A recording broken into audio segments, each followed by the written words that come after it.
Okay. All right.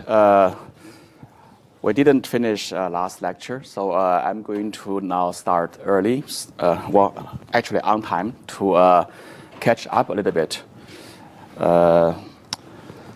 So what slowed us down last time was really many discussions on, a little bit less relevant topics like how to grow from, mixture model to factor models and to, state space models and all that. But on the one hand, model design is important, but also we want to learn a few tricks to do very, very efficient inference. So what I'm going to today is to finish off maybe with 10 or 15 minutes on the inference technique for forward algorithms in state space models, which is also known as Kalman filter. And then we're going to move on to a new lecture dealing with another type of models and also using another technique known as approximate inference. So just to catch up, this is a Kalman state space model where you have a sequence of hidden states which are continuous, and then at each time point they give out a continuous observation. And the inference problem that we want to discuss today is known as the filtering problem or the forward prediction problem, where you know a sequence, and then you want to basically know the conditional distribution of the last hidden states given the observation up to now.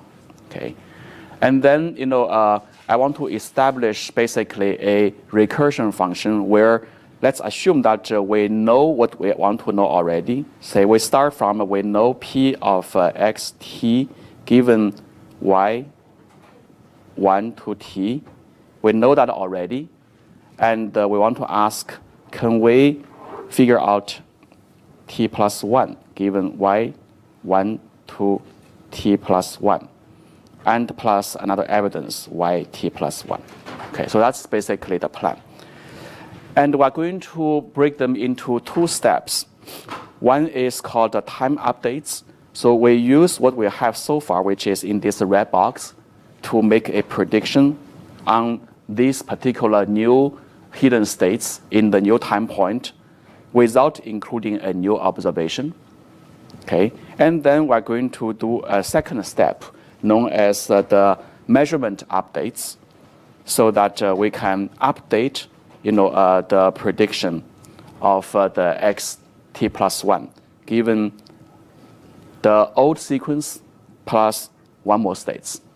Okay, so that's kind of the idea, the way to break down. And notice that one of the important technique or the trick we learned last time is that everywhere is Gaussian. And we're going to use that technique to make things a lot simpler. Okay, so why everywhere is Gaussian?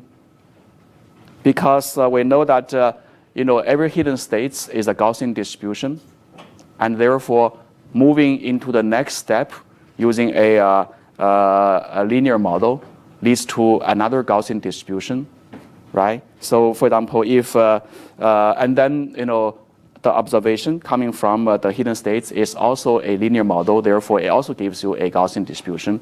So with Gaussian everywhere, you could already guess this particular distribution is a Gaussian distribution, right?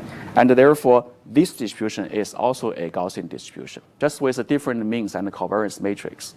Therefore, the inference problem, as we saw in the factor analysis, is that we just need to deal with the computation of the new means and the new covariance matrices, okay, of various matrices.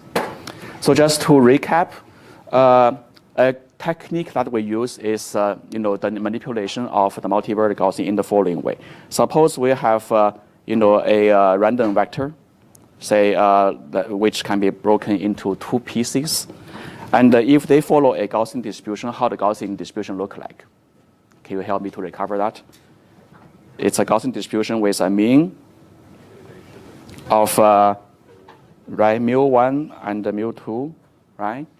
And then covariance matrix of sigma 1, 1 sigma, not Z, sigma 2, 2, and the sigma 1, 2, and sigma 2, 1, right?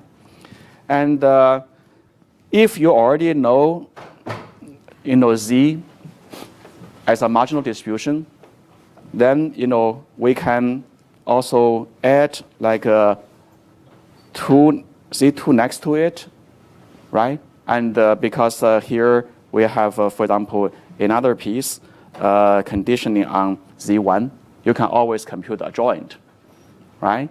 And then once you compute the joint, so this is Gaussian, and then the joint is also Gaussian because the conditional is a Gaussian distribution. And then what we do is to use the matrix inversion lemma and all that and also the conditional mean formula to compute the P of Z given 1, right? So that's a trick we already learned about in factor analysis. So now how does that translate to what we face here in the state space model? Well, the technique is actually the same. Imagine that our xt, okay, or maybe our Z1 now correspond to xt, okay, given something, given, say, for example, y of 1 to t. Okay, let's imagine that this is our matrix. And we knew that x, say, t plus 1 is following a transformation from xt, right? And in particular, the transformation looks like axt plus some noise, right? Therefore, you could just transform this, xt into xt plus 1, which is naturally also a Gaussian distribution, right? And then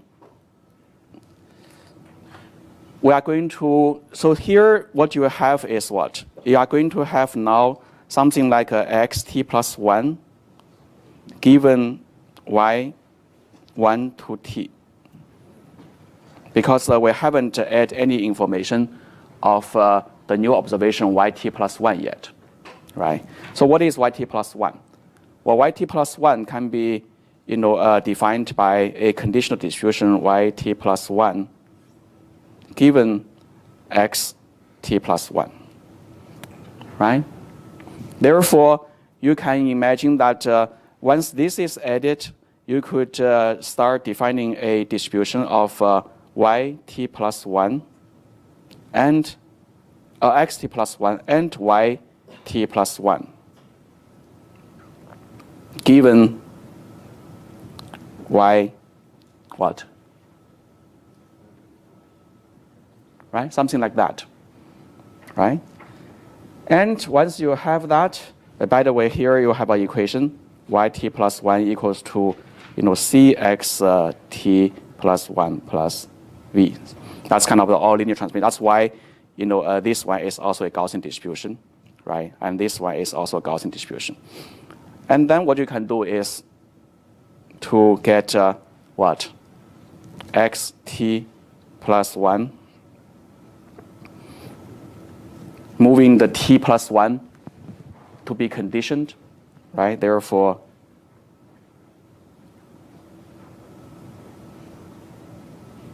okay.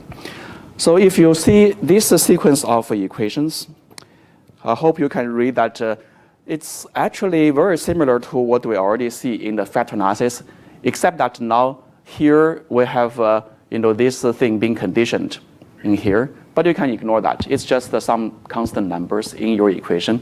What really matters is that you need to now have kind of a here you have a mean, right? And you have a mean, and then you have now that mean, and then you need to now have the conditional mean, right? So then what's the task? The task is now to compute basically this mean and that mean and this conditional mean, and likewise, this covariance and that covariance, and then also the conditional covariance. Okay, so you can now start mapping all these terms into this equation, and that's something what we are going to do now as a quick exercise. So are you still with me in terms of the rationale of today's plan? All right. Okay, so let's do the first thing. We are going to now compute a conditional distribution of this. And we started from this part, which gives you the mu of t and sigma of t, 1 to t. Okay, that's our symbol. In fact, we'll call it p, right? And if you have a dynamic model where xt plus 1 equals to, say, axt plus c of w t, then what is the conditional? Let's say here, let's call it t plus 1 given t. Let's call this a given t, sorry. That means we're not going to add a new observation yet. We're going to condition it only on t sequences. So what does that, what is that defined? This equals to the expectation of x t plus 1 minus mu t, right? And that's it. So what is this?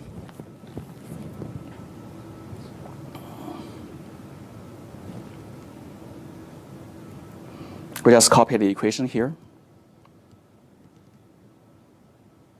right? Therefore, it equals to expectation of axt and what?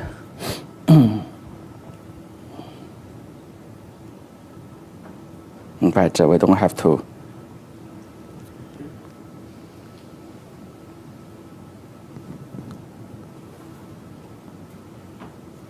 I think that's wrong.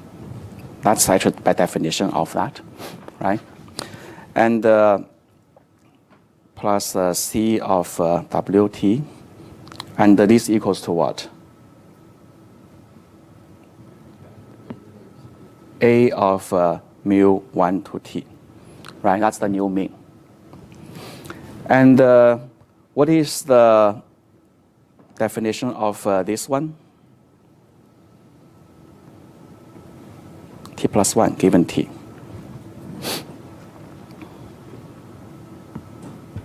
That's where we need to have this,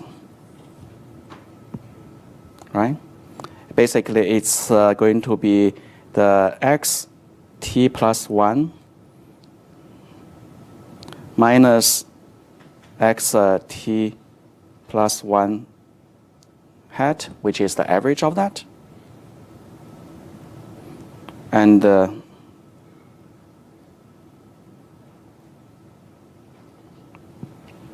right? And then we are going to bring in the equation. It is going to be axt plus cwt minus, well, this one is what we computed here already, right? So we are going to really have a of mu 1 minus t. And same thing here, right?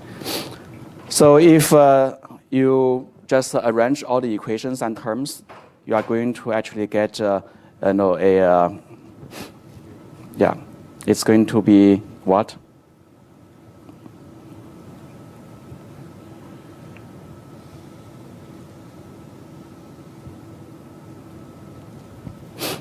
Right? Mm-hmm. Sure. So in the line that you Does that G stand for Gaussian? Stand for what? They are all Gaussian. Here we have nothing but Gaussian distributions. So why is that G times WT the previous time, but then C times Oh, that's the C. Just a notation rule. So again, I apologize for often copying the wrong numbers. Yeah. Also, can you explain the third line where you have like the distribution of 1 to corresponding? I don't get what you're writing. Here, Yeah. this is the definition of the covariance matrix. Oh, that's a transpose. I thought it was like addition. Yeah. Again, all these are trivial. What I'm trying to give you again is not that core math part. Is this very exercise of computing the partial mean, the marginal mean, and the marginal covariance, and also in here, the observation. We're going to now put the observation here. Therefore, you need to also define y t plus 1 given t and plus 1 and the sigma of that, right? Basically, all the, remember these two things,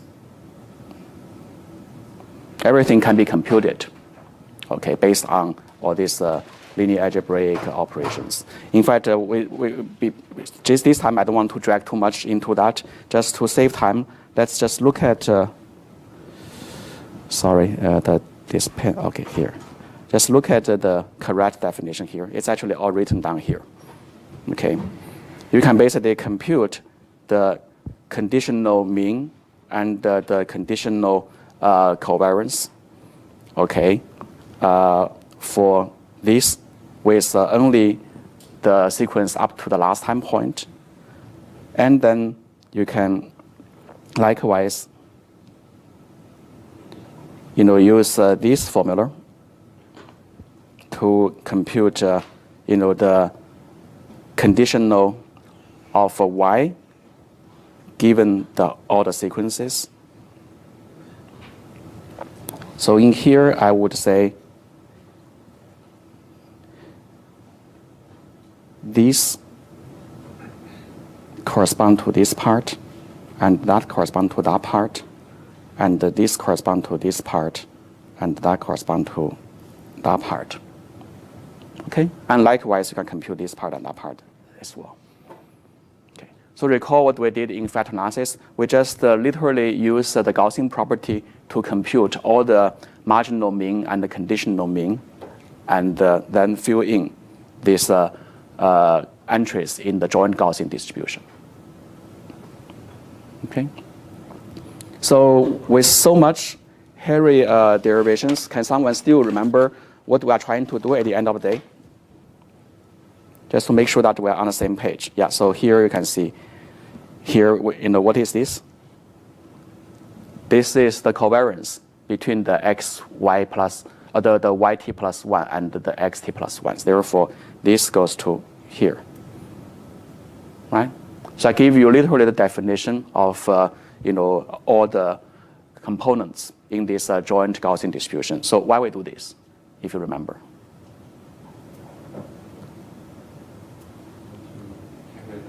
We want to calculate at the end of the day the conditional of xt plus 1 given yt plus 1 and also y1 to t. Right? Basically, we want to compute the conditional of the first part given the second part. We begin by having the marginal part of the first and the conditional of the second given the first, and then we put down the joint, and then we go back to the conditional of the first given the second. Clear about that? Okay. All right. Hopefully, you can go home and digest what's going on here, and then, convince you that this is actually a very, very standard and also a mechanical way of manipulating the Gaussian distribution. So now we are ready to invoke everything here, right? The conditional, the marginal, and the conditional Gaussian. Mean and covariance. You just copy all these equations. We did a lot last time talking about, matrix inversion lemmas, so that you can avoid inverting a big matrix and so forth. We're not going to repeat that. So at the end of the day, you are going to get this. Okay, the measurement update now can be expressed by a linear combination. Okay, and then the measurement updates of the covariance is going to be defined by, again, a combination of the old mean, okay, and corrected by some correction factor.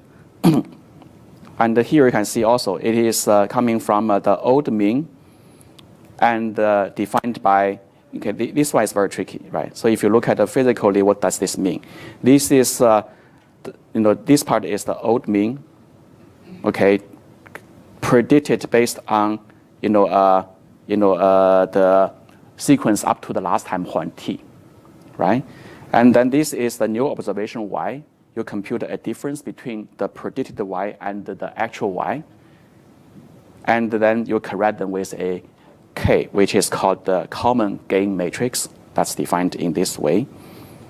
And then you are going to now augment, the new mean with this correction, and you get the new mean conditioning on all data. Right. Just pay attention to notation. Notation here is very subtle. In here, the notation is conditioning on t only. That means that this conditional mean of the current is using information only up to the last time point t.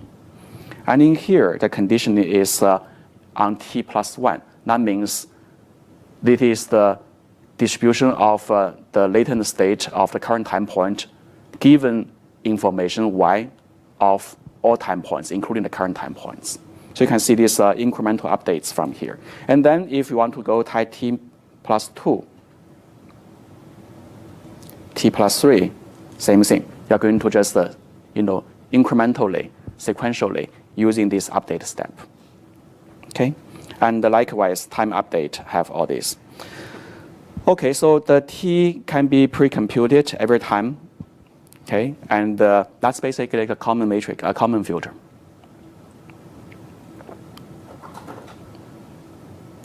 So let's just do an exercise, maybe a real example to see the effect. Okay, it is a Kalman filter in a one-dimensional space with a very, very trivial dynamics, right? So this is the dynamics that your next data point has the same mean of the previous data point plus a noise coming from some Gaussian distribution. And your observation is also trivial. It is just your latent states plus a noise. Okay? And then you can apply the Gaussian, the Kalman filter equations to compute the next step, the new mean and the new covariance matrix. And here is how the data look like. So let's say we start from x0, the first time point, which is a Gaussian here. Okay? And I do one more step of prediction without any observation. So how does that predictive distribution look like? Right. I started from a Gaussian, with a mean 0 and this much of a covariance variance. And then I just want to say that my next hidden states, how it look like. Well, if you look at dynamics here, it's the same mean, but plus more noise, right? Therefore, you are now getting this distribution, which is really superimposed on the previous time step, but with a wider noise, right? So if you look at the equation, it's a linear combination, in fact, of the two things. And then now I actually made an observation of the data. The observation actually happens in here. Okay, this is observation. Now with observation, it's going to augment the posterior distribution of the hidden states in t plus 1, okay, given evidence. And that basically helps you to shrink. First of all, the mean is shrinked because the mean has to be centered on the observation, right? And then it gets less less uncertain because you made the observation already. Therefore, you are going to reduce the uncertainty. Right? So these equations gives you exactly the formula of how a hypothesis based on pure predictive distribution and also the real data based on your new observation can jointly influence the posterior of the new estimation. In here you can see a linear combination. This is the old mean, and this is the new observation, and they are combined by a linear combination. And the weight of the linear combination is also very interesting. It is weighted by the variance, which is reflecting the uncertainty of those data, right? If you are very uncertain, that means the variance is very big. Then it is going to make if you are very uncertain, then the sigma is what? Is the inverse of if you are more uncertain, then sigma is smaller, basically, right? So basically, actually, no. Here is a z. If you are very uncertain about z, then this one has a small number. Therefore, you are putting more confidence on the prediction x.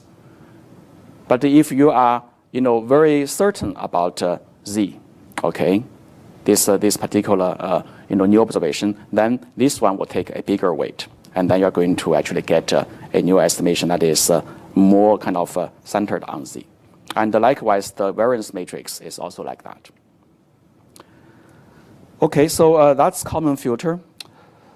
The intuition, I think I explained it already. The new observation is always a combination of this and the delta.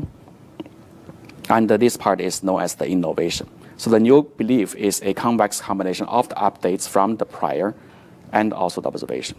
Right. Yep. We need to know all the matrices, A, G, even before we start collecting the data. Mm-hmm. So can we estimate those from the data? Yeah, that's a great question. So here, I didn't tell you where those A and G and the C matrix come from. Okay, did you run into the same problem in other places? In HMM, you have, right? So when we do forward and backward inference algorithm, we assume that we know the transition matrix, we know the emission matrix, and we know the initial matrix. And you can ask the same question, where do we know that? We don't know it, right? So that actually is exactly a next point. I want to just mention a few words, but I'm not going to derive that. You are asking a learning problem. I'm talking about an inference problem. I say I know the model already. I'm going to use that model to do inference, to forward prediction, or to do backward smoothing. These are all inference. It's to compute the conditional distribution of some hidden random variable given data. Now, inference is assuming that the learning is done because you already know the model. What if you don't have the outcome of the learning? You don't know the model, what do we do? Then we basically cast a learning problem. And this is another learning example of the learning problem with hidden variables. What do you do? Yeah, you have the EM trick, right? So it's the same thing as in HMM and in mixed model and in factor analysis. You are going to now iterate. You do a random guess, okay, of those matrices that you are asking for. I do an inference. Now with this inference, I start to know all the hidden variables. Right? I can compute the expectation of all these hidden variables. And then I use that to do my first iteration of the estimation of those matrices. Is the learning also online? No. You have to give it, learning usually, you can do online as well, but that's a caveat, okay. Let's assume that for learning, you need to have teaching materials, so we are given data. Right, that's the most basic setting of learning, right? And then we basically just run this EM algorithm, right? Now you ask, can we do also learning online? Well, that's becoming a twist of the algorithm. It's the same question like you do in mixture model. I give you points one after another. rather than give you the whole bag of points, what do? Right? You just do stochastic learning, maybe, right? So the general principle are still maximum likelihood. Your mathematics are based on the ideal scenario, and then you make a twist out of it if your real scenario isn't agreeing with your idealistic scenarios. Okay, are we all there? In fact, I do have a few pages, on those scenarios. Here, I think that's trivial. You can go home and review that, how complex it is. That's about the complexity of inverting all these matrices. And the second inference is also very trivial. It's the same counterpart of the backward algorithm you see in HMM. We call them the Rausch-Thom-Streben, but the technique are the same, manipulating all sorts of Gaussian matrices. I think I do have a slides on the learning, in here, right? So the same thing, you are going to now compute what we call the complete likelihood of the data with x and y. And remember, in factor analysis, we have the same equation on one time step. Now we have all the time steps, right? And then you need to basically, plug in all your data, and you'll find that you need to be able to handle all these different terms, replace them with expectations. And that's exactly our inference step. The inference can give you posterior of hidden states or pair of hidden states given the observation.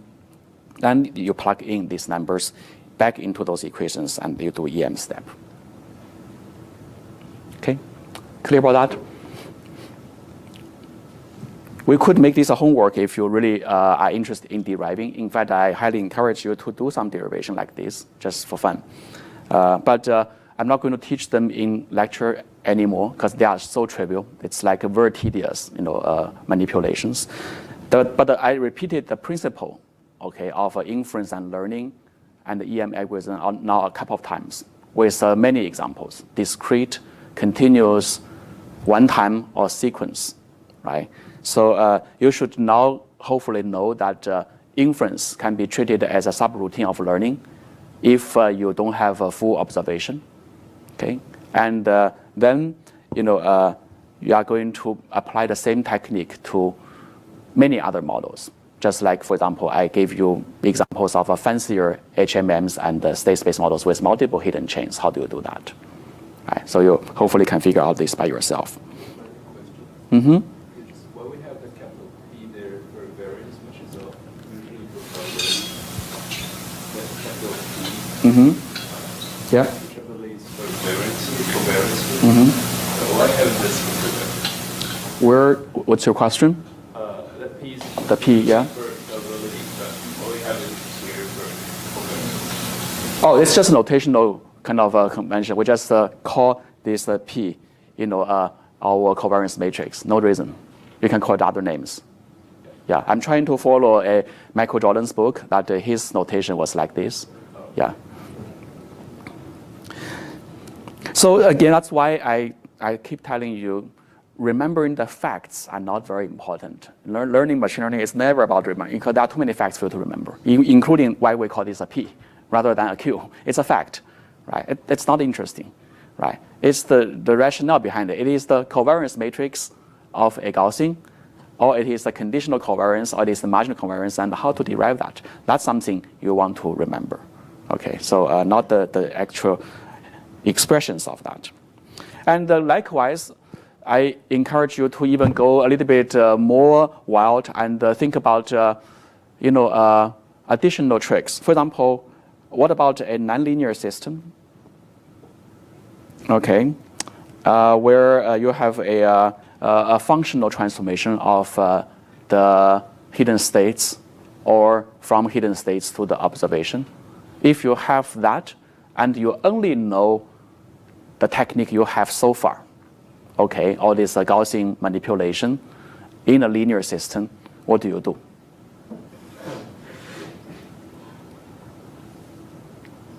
Don't read the text below, it's too tedious. Just out of your imagination. Yeah, you have a curve, you commute a tangent of that, right? And you approximate this with a linear function. How do you approximate? Did we know that from college algebra? Taylor expansion, right? So basically, this function can be always explained, approximated by a first order, be fixed at some point, and then x minus x0, and then another, this may be the first derivative, and the second derivative, of x this square, and then something. You can always do that, right? So the truth is that you can always approximate, all these functions to the order that you can afford. For example, in the future, if we learned a second order, inference approach, that can handle quadratic transformations, then you can approximate with a second order Taylor, and so forth. So these are standard tricks that people use in machine learning. You see some fancy algebra, they are actually all boiled down to some trivial technique that you know before. It's about, this morning I met a student, and we talk about, machine learning. Machine learning is about cooking. You imagine a chef. You never invent new materials. You bring in all these cooking materials, okay, from some places. It could be a good old trick 100 years ago. It's like your raw material that you bring into the kitchen, and you cook it, and that becomes your invention. Okay, you don't invent. I rarely see people invent new math out of machine learning. Rarely, very, very rarely. Maybe it exists, but at least I haven't seen or I haven't used that yet. Okay, including one of my own work on derivative process. It was digged out of an old paper in the 50s. No one used it in statistics, and we dig it out and used it. That's it. All right, so much for Kalman filters and linear systems and all these additional tricks. Let's move on to a new lecture. I do want to at least finish this new lecture today to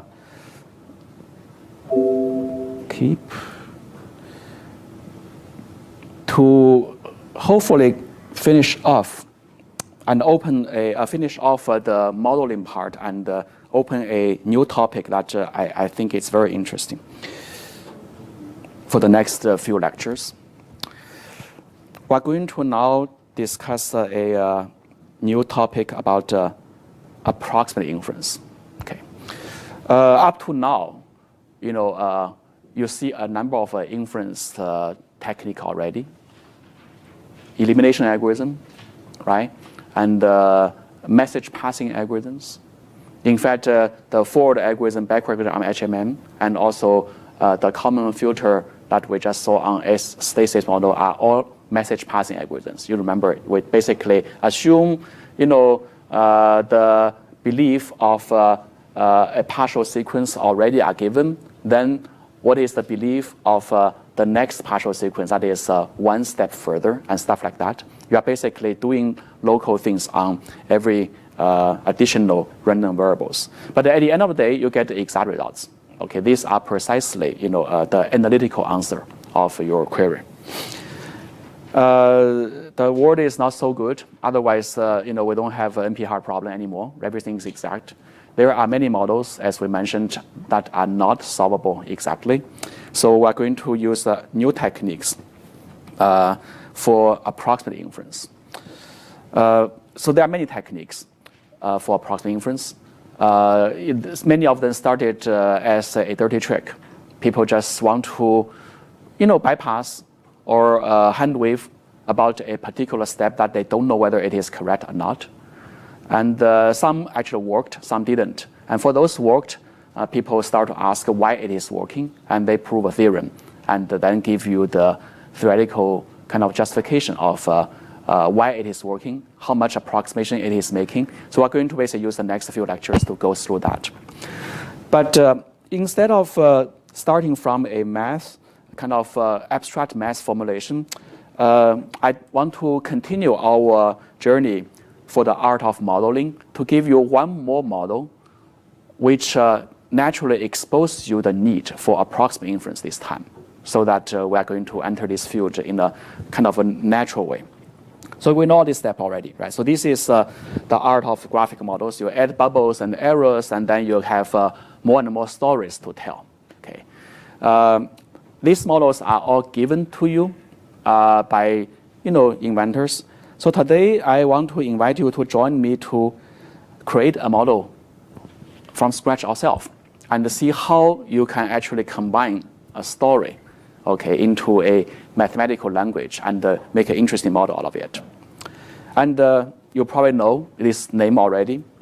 It was actually invented by one of my friends back in my graduate school, topic model. Okay, it was actually started exactly in this context, a class project, and the people are just brainstorming some new ideas after learning graph models. We say we want to use it for some fancy task. So what is the fancy task? It is the task of these women, okay, how to summarize, textual documents. So how to, here are my kind of a formula about, how to start a new modeling task. Let's hopefully for the last time go over this a little bit and see, how we can follow this formula that you guys are doing, starting probably about your class projects, right? And many people actually come to me and talking about class and say, hey, I want to use deep learning, and I want to do something fancy. I'd say, oh yeah, great. So what is fancy thing that you are thinking about?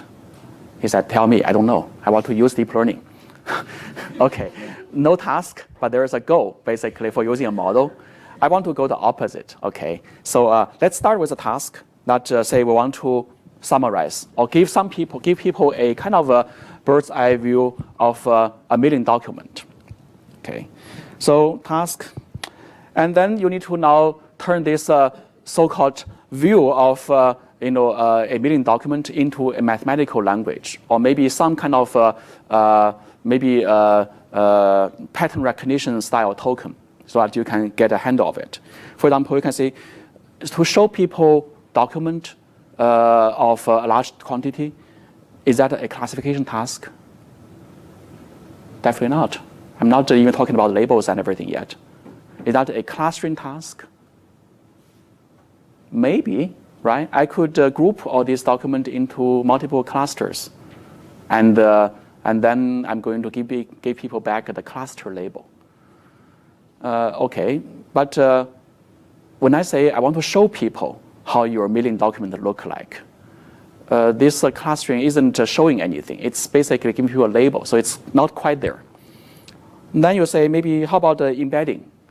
I'm going to now have a two-dimensional display panel. How about I treat every document as a dot in here? I can show people. Here is your cloud of the documents. It's a point cloud. You'll probably also see now this word cloud diagram. It's very fancy. That actually was coming out of this model as well, right? So these are different tasks. You need to decide one of them. And then you need to also have the representation of the data. Okay, documents. What does it mean in terms of data? Well, they are all a collection of text with orders and all that. Then you need to basically say, how do I use this data? And they are continuous, binary, they could be counts.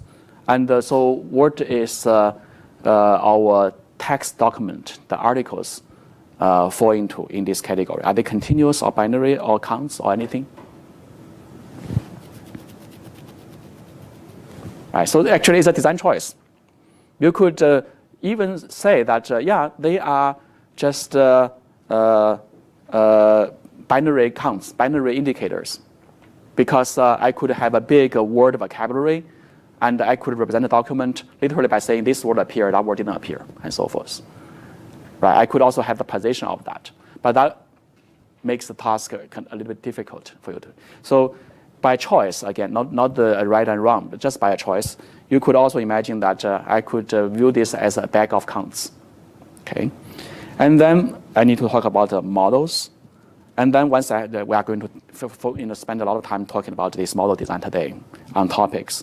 And then once you have model, you need to do inference, right? What is the task that you want to address, using this model? And then does that translate to exact inference or approximate inference? And then learning, where do I get the matrices and the probability numbers and all that? And finally, of course, you want to evaluate, how do we evaluate? There again, classification is evaluable because you have labels and you can compare nodes. For embedding, for clustering, how do you evaluate? That's actually an open question, right? And maybe you can say how pretty my embedding is. It could be an evaluation as well, right? So it's better to consider all these elements one at a time to make a decision that is kind of articulatable and documentable, so that other people can follow your idea and repeat the same thing and then compare results. So here is how I would start. Right, I start from here, and they could correspond to all these legal documents and so forth. And I want to do this task. I want to have each document correspond to a point in my 3 or whatever dimensional space. Therefore, I call them an embedding task. And I also want to make the embedding meaningful, such that every dimension in here may correspond to a topic. Say this is sports, and this is politics, right? And in that case, how do we represent a sports and a topic of politics? Well, this could be a way, right? They could correspond to the frequent keywords basically in this topic, right?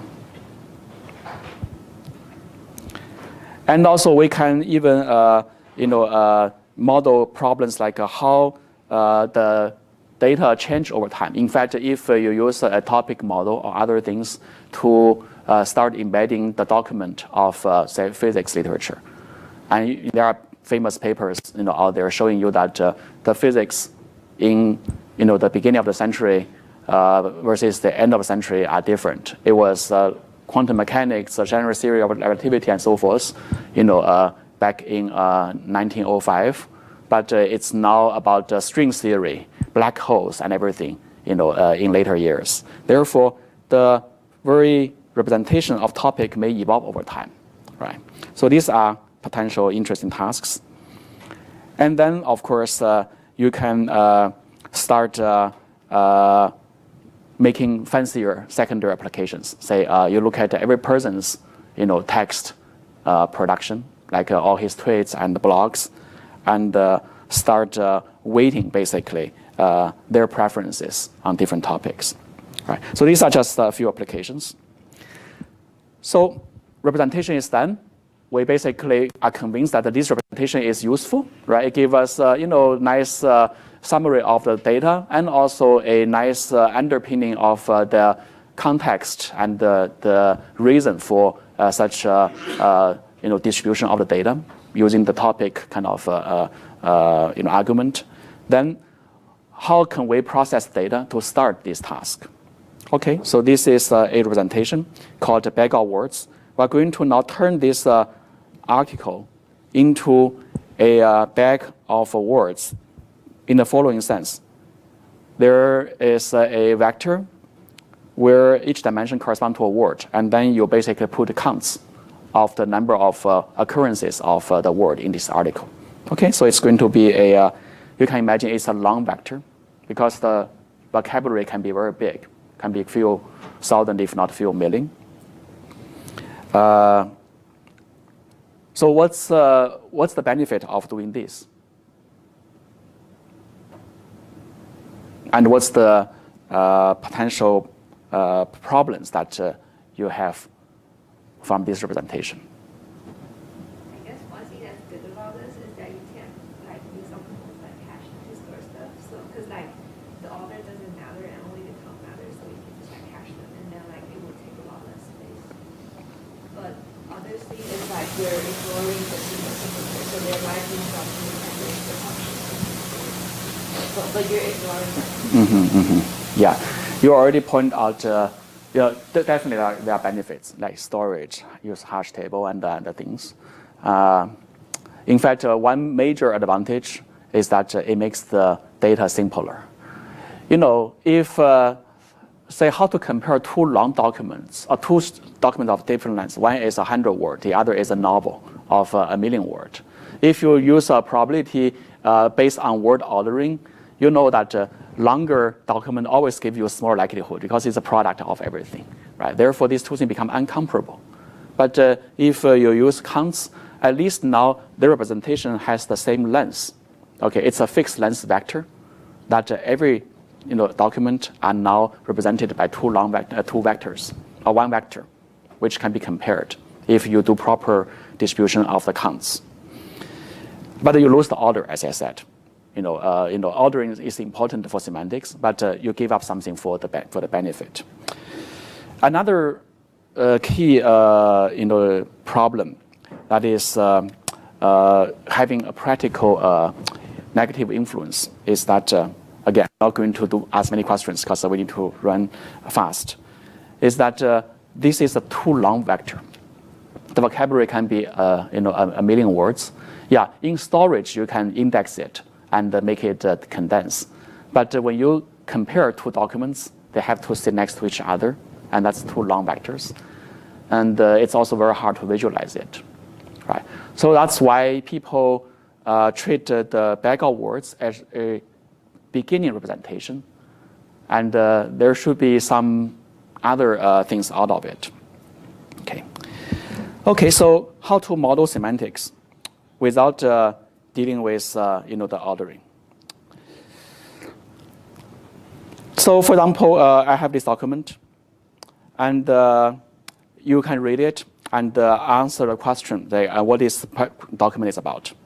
And if you read the title and the abstract, you could conclude that, hey, it is mainly about machine translation, and maybe it talks about syntax and sometimes talk about learning. And why you actually get that conclusion? Well, it's because mentally you may have the following. What machine translation mean to you may be that there are a few keywords. For example, if you see the word blue score, right, and you see the word alignment, to a natural language modeling person, they would probably recognize that only MT literatures use these kind of words, right? And the syntax, well, because you see parsing and tree and so forth. And now also you see here, there's somewhere maybe a mentioning about the EM and maybe also parameters. Then immediately you will say maybe this is talking about machine learning, right? So in a sense, every topic indeed can be naturally represented by the potential keywords in this topic.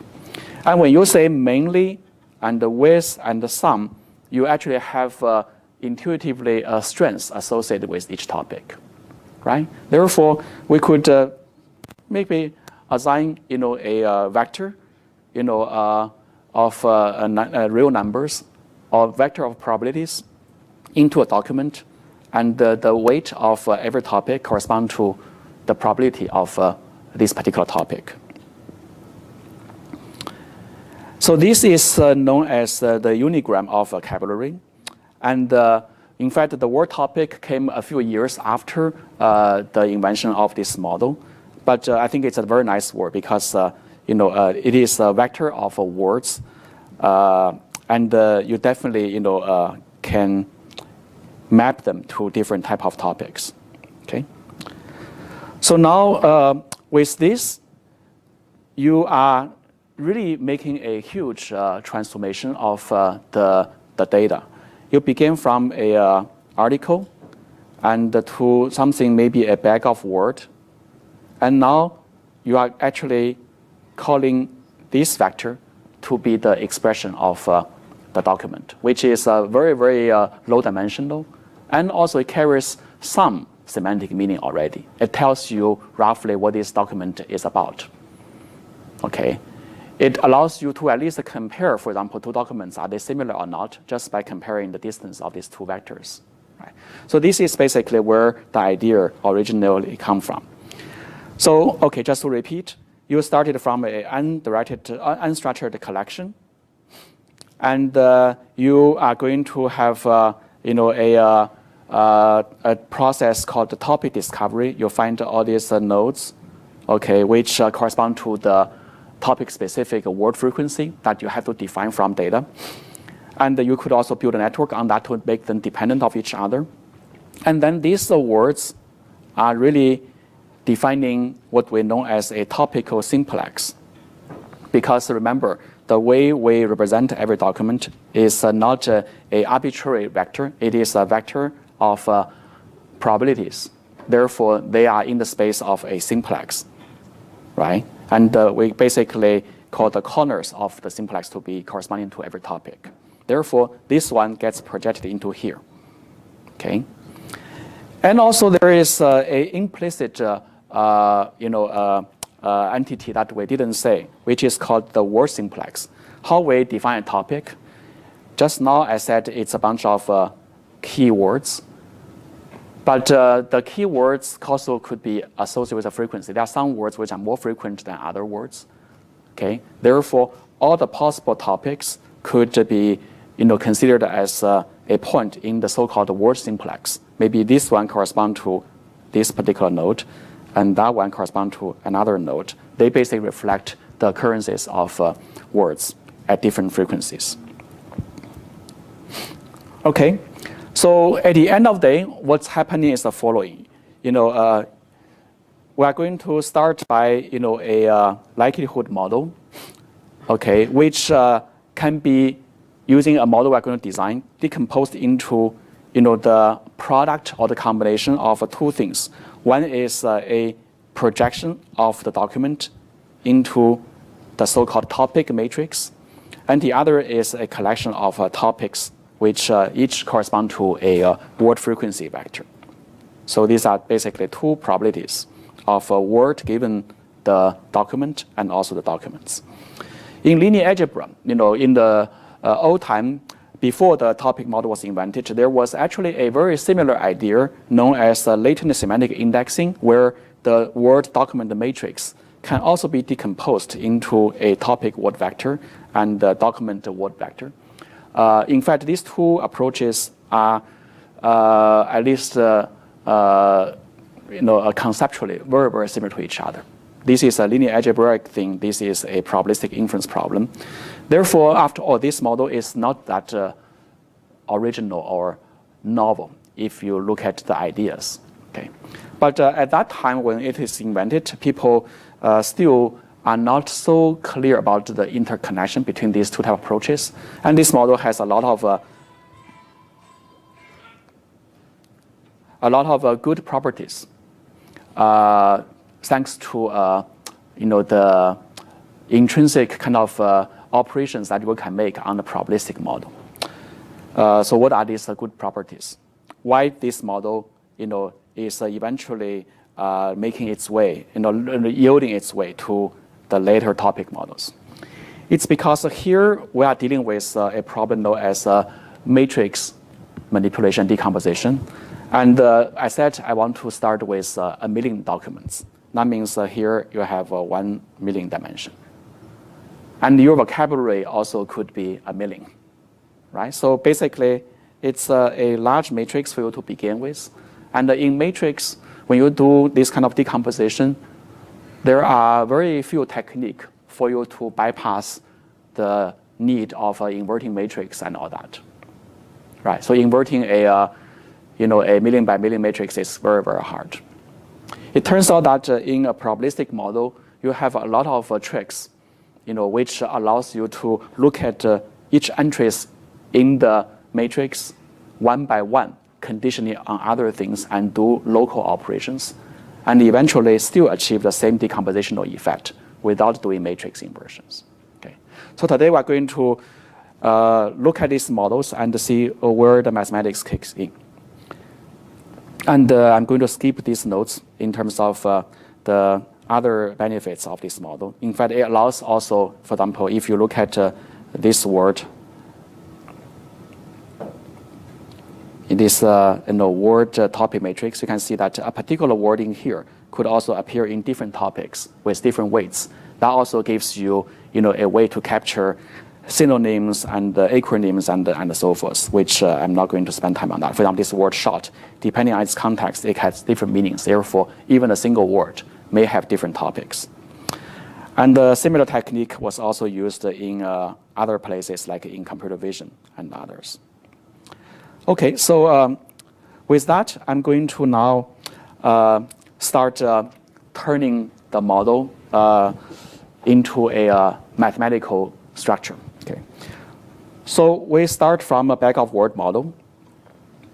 Okay, and it is there is a model known as a mixture model, which is a mixture. Actually, let me just move on without this. This is a little bit complicated, which is getting the story a little bit more confusing. Let's start directly from here. Topic model, okay? So we are going to have a bag of words.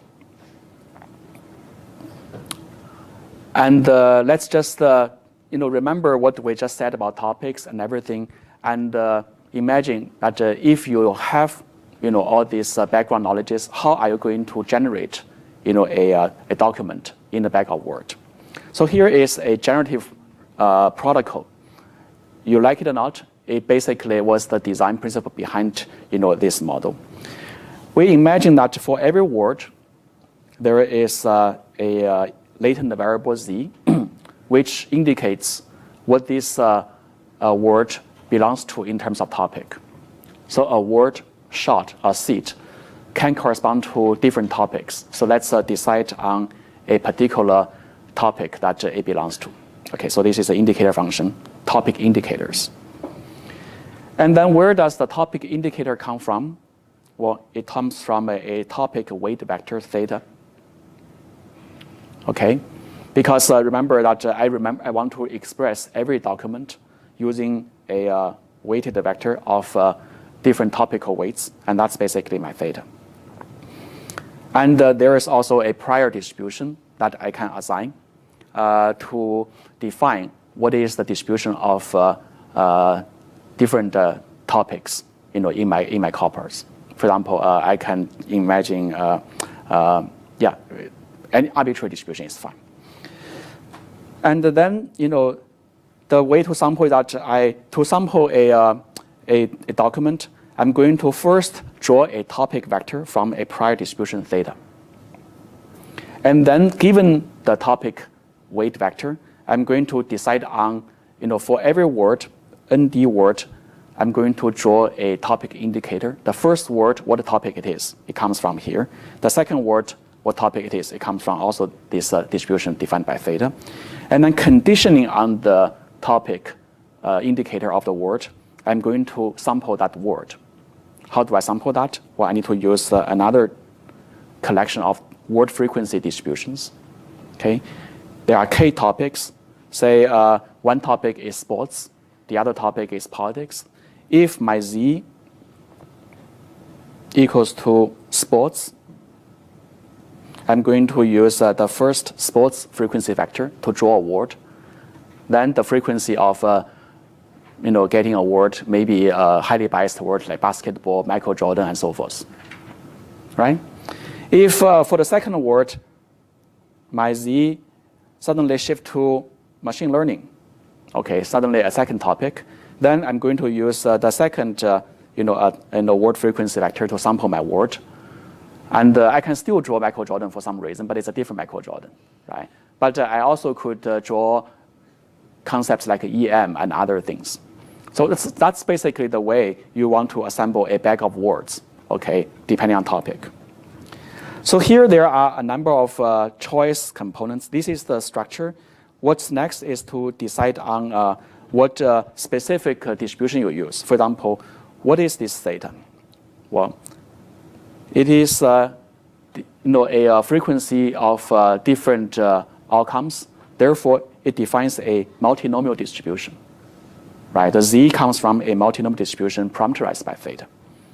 And then the word, topic, and also the topic-specific word frequency in combination allows you to draw a word out of this collection. And it is also a multinomial distribution of word frequencies. And which prior to use? Right? You can basically go to your background knowledge. Usually, priors for a multinomial vector, the most convenient one is a Dirichlet. Therefore, we could use a Dirichlet. And then that basically gives you another dimension. People could ask, why Dirichlet? Well, Dirichlet is convenient. It's conjugate and so forth, right? But the Dirichlet also have some problems. For example, it doesn't allow you to model couplings between different topics, right? And in fact, the density of Dirichlet is always like this. It's either centered in the middle, or centered away from the middle, or cornered to a particular corner and so forth. And then there are later developments to define other models like a logistic normal, which allows you to have correlated topics. Okay, and how does a correlation topic model look like? Well, it's kind of weird. Again, this is the art of the modeling that I just want to quickly go through. Imagine that now you believe topics have a correlation. For example, sports and politics seems to be correlated. And how do you actually model correlations? Well, covariance matrix is modeling correlation between two dimensions, right? But how do we only see covariance matrices in Gaussian distribution? Or maybe there are Wishart and other complex ones, but the simplest is a multivariate Gaussian distribution. So let's imagine that we just make use of Gaussian distribution, which is defined by a mean and the covariance matrix, which allows you to draw a vector gamma. Right? You can draw always a gamma vector. And this gamma vector has correlations. Right? They could be ellipsoidal, having this correlation and so forth. So what's the problem there? Can you use gamma to sample z? You cannot. Why? Because gamma is a Gaussian vector. It has negative components there. It's not a multinomial. It cannot define a multinomial, right? So then, what we do between the theta, the need for theta, and the availability of a gamma is to just make a hard encoded transformation. We're going to now, basically do a transformation of the gamma into theta, okay, by basically exponentiating it, okay, and then normalize it. Okay, so this is the normal constant, and this is how you go from gamma to theta. This is called logistic normal. Okay. So I meant to say here that the design of the model can be very arbitrary and flexible, depending on how much control or bias you want to inject into the design, and also how much computational work you want to do, resultant from the design. But it's basically, a space that people can use a lot of good imaginations and intuitions. Okay, so let's move on to how to deal with this model. So we have this model now. We have a prior, okay, and that defines the topic vector of every document. And then for every word position, I sample a hidden variable of a topic indicator, and then I can sample the words based on the topic indicator and also the topic-specific word frequency. So what is the inference problem here?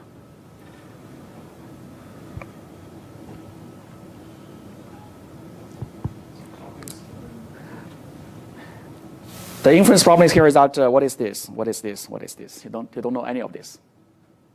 The only thing you know is here, okay? And this one probably you can assume it's known because it's the hyperparameters that you want to basically define your priors, right? So the goal is to basically perform inference of all this.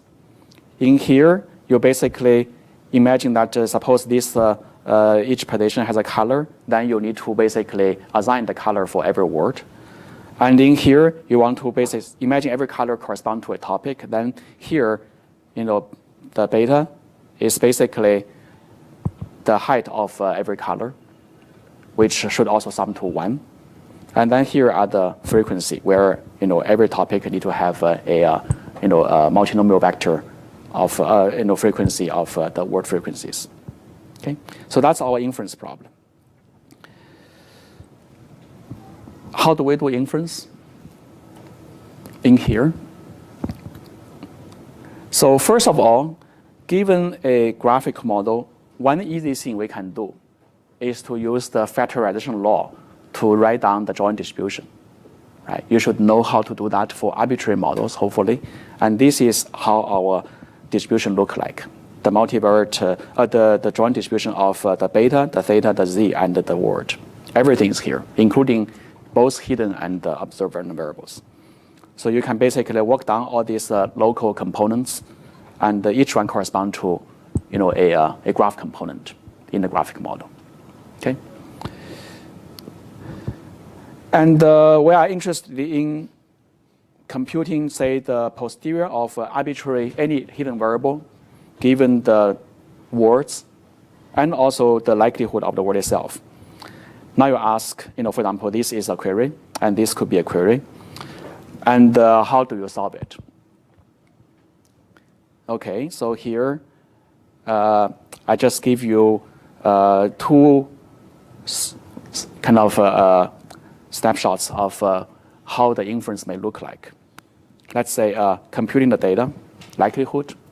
That means you need to marginalize out all the hidden variables, which includes the beta, the theta, and the z.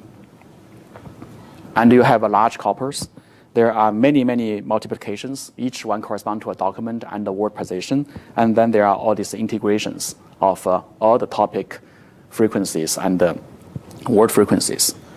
So this is a super exponentially complex summation plus multiplications and integrations. So that's not doable. Okay? And then this is, again, a partial solution to this inference problem because it serves as the denominator of the conditional likelihood. You want to furthermore compute what is the topic look like of a document given the data. And that basically requires you to compute these terms. Again, very complicated. So that's where we run into our problem of approximate inference, because there isn't a known technique which allows you to perform these kind of inference problems exactly. Okay. So starting today and the next few lectures, we're going to talk about two major families of approximate inference. One is known as variational inference. The other is known as Markov-Chain Monte Carlo. So what does variational inference look like? It is a technique that turns the solution of a inference problem into the solution of a optimization problem. You basically kind of reformulate the problem into something that you are better at solving. So let's look at the mathematics a little bit and see where are we heading toward. One of the problems is to basically define the data likelihood. And why this is important? Because it is a function of many of the hidden variables and parameters. And also, typically when we do learning, we want to maximize the data likelihood, right? So we want to establish a few identities in here. The likelihood assumption, as I said in the earlier slides, was very complicated to compute. But we can also do a few derivations and identify a term called free energy, which is the lower bound of the likelihood. Okay, and that basically is a surrogate of our ultimate target, which is the likelihood. There are many different ways of writing down the lower bound. Sometimes it's written in this way. Sometimes it's written in this way. And you kind of can see intuitively from this equation why it is a lower bound.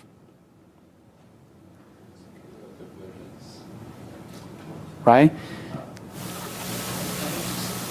is Q and what is P? What is Q? Okay. Q is, okay, so good question that you ask.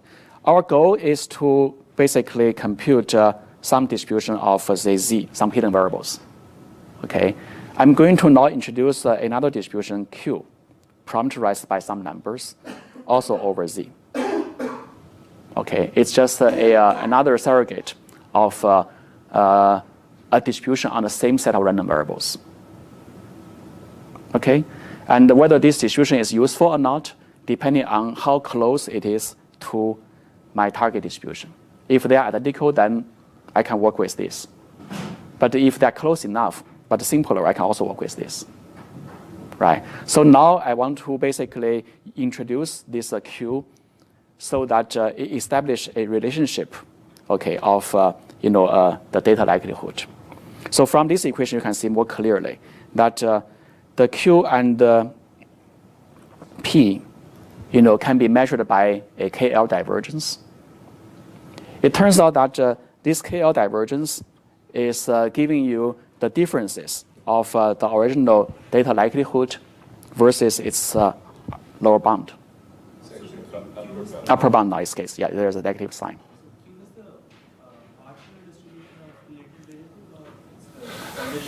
Any distribution. And right now, I don't assume anything yet. I basically say that I'm interested in knowing Z, okay, and I'm going to define another Z, QZ, right?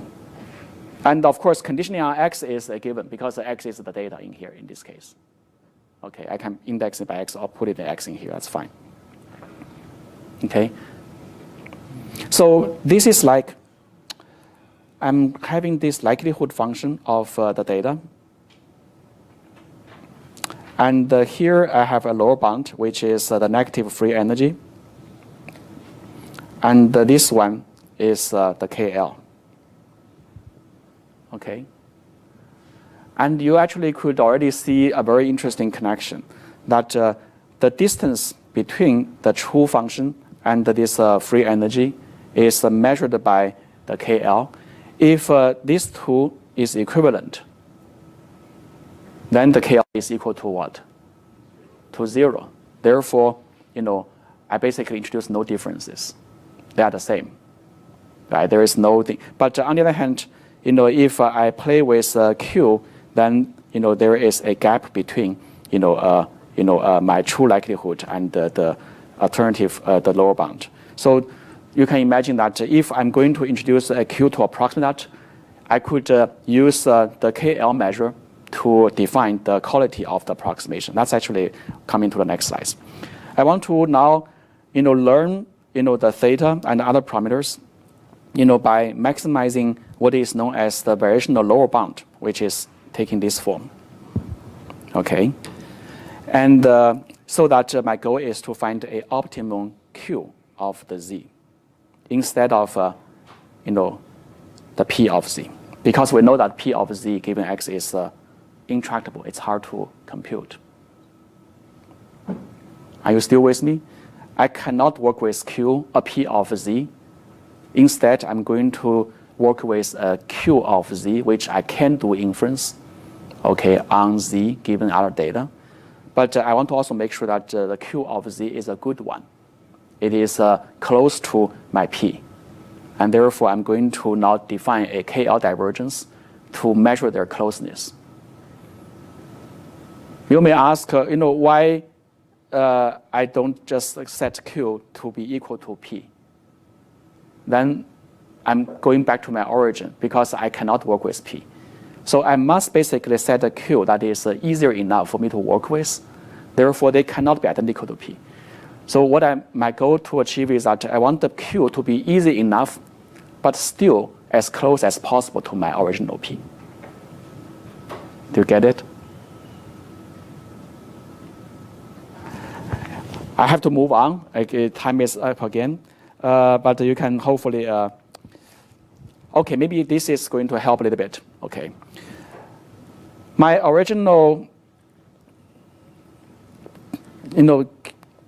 P of Z, as I said, is a very complicated one. What if I'm going to now define something called a fully factored distribution? That I'm going to define the Q of Z to be just a multiplication of all these singleton distributions, where you are having a distribution on a single vector, variable of Z or of Q of beta. Originally, they are all coupled, if you remember. right? I don't want to go back to the slides. They are basically coupled maybe in the same distribution, say P of Z and theta and everything is in the same equation, some kind of form. But now they are coupled. Why this is easier? Did you get a point?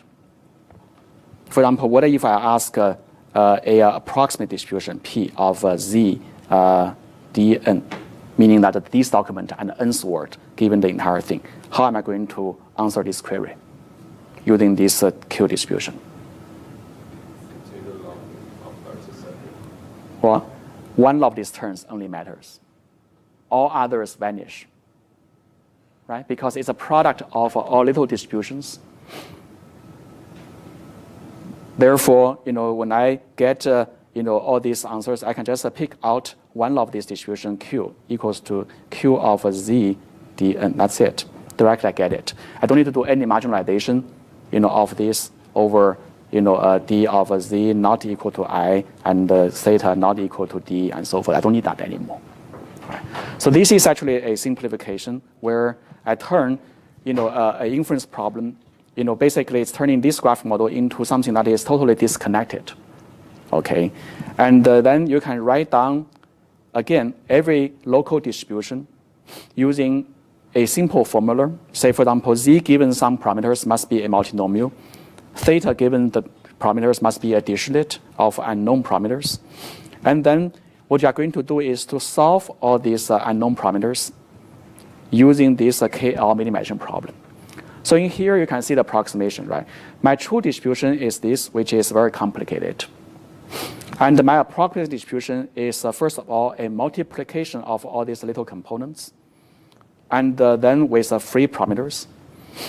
And I can define the KL between these two parts, this part and that part. And then I'm going to do algebra to basically derive one by one the expression of each of these distributions. And that's actually how the original paper was directed. You actually could easily derive each single equation, how the Q look like, and also how the QZ look like. Okay. So that's the idea behind what is known as the mean field inference. I'm not going to go through the algebra behind it. You can read the papers I posted. But at the end of the day, it gets into a very, very simple iterative program where you just iteratively define infer all these local distributions of a single hidden random variables iteratively, so that you can converge hopefully to the lower bound of the data likelihood. Okay, so I'm going to stop here. A lot of materials today for you to digest, both on the model side and also on the approximation side. And the next two lectures, I will give a few more examples of approximate inference, and then we're going to see how all these heuristics and ideas can be explained by a grand theory that gives you the mathematical underpinnings of that.